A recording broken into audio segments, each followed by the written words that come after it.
I think we got a pretty good comment here from Aunt E, because if Tommy Togiai and Haskell Garrett aren't disruptive, the defense is toast. Because when you think about a mobile quarterback and when they get loose, is typically they break contain out of the pocket, and that usually comes when the DNs go too wide or they find a gap in front of them that's large enough for them to, pick up a 3rd and 7.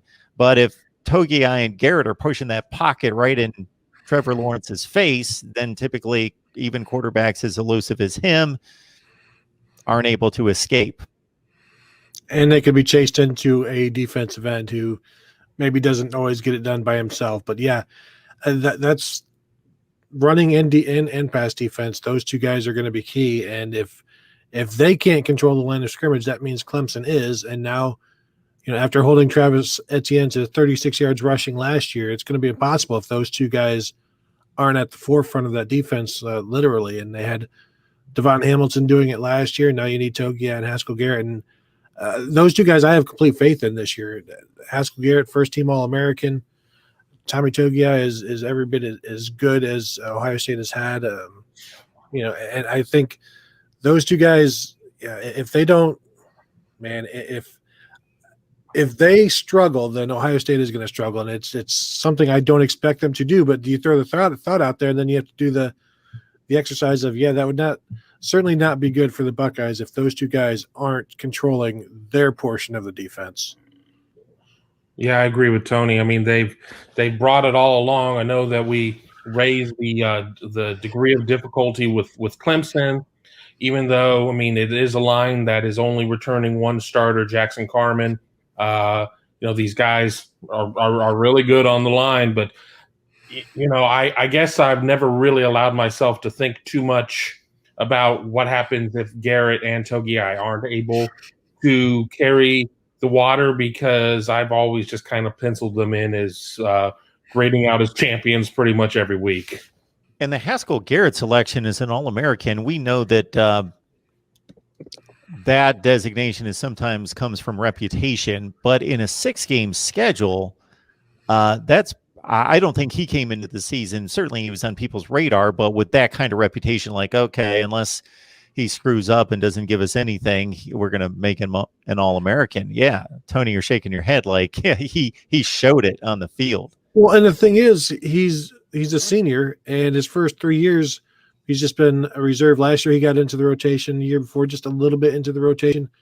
He was a guy who you were waiting for Teron Vincent to step in front of him and start. And then Haskell Garrett would be helping in the 2-deep. And then this summer, he gets shot in the face, and then you're just like, well, there's no way you can rely on him this year, because that takes precedence, and that's going to take some time to recover from. And then within like a week, he's back at practice, watching practice. Then soon after, he's practicing again. And then the first time he gets into a game, he's in the backfield instantly. He's picking up sacks. He's getting tackles for loss. And you're like, this is not the same guy we saw. And I asked Kerry Combs about that when we talked to him a couple of days ago. And he's like, when he came back, he literally had a new lease on life, and he plays like it. And he's more Kerry Combs even said, we hug more. He's more like locked in. He's more emotional. He's more appreciative of everything. And you see it in his play.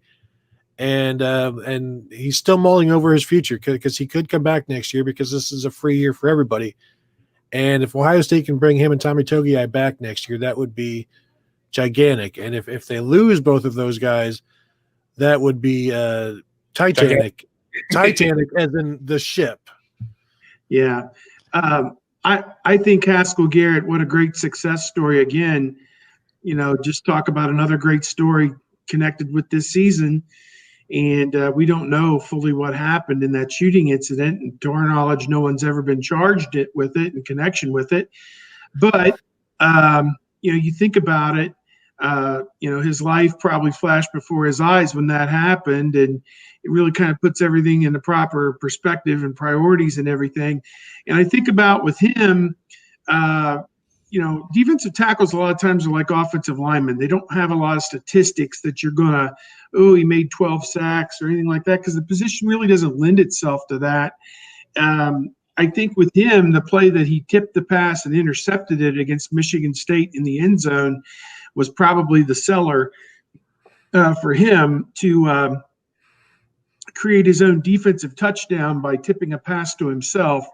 That's a play that a lot of people could kind of sink their teeth into and understand the kind of impact that he had. I mean, they've had some great nose tackles and defensive tackles over the years, like a Ryan Pickett or a Big Daddy Wilkinson. And, those guys are back 15, 20 years ago. A lot of guys since then, and guys that are playing in the league, Cam Hayward, and any number of other guys. So, if he's the next one in the long line, and Devon Hamilton's up there right now, latched on pretty good with an NFL team. So Jashon Cornell, if he hadn't gotten hurt, I think would be doing pretty well as well. So again, this is Larry Johnson. Man, all he does is spit out NFL players. And if you want to go to the NFL as a defensive lineman, you need to go play for Larry Johnson. That'd be my advice.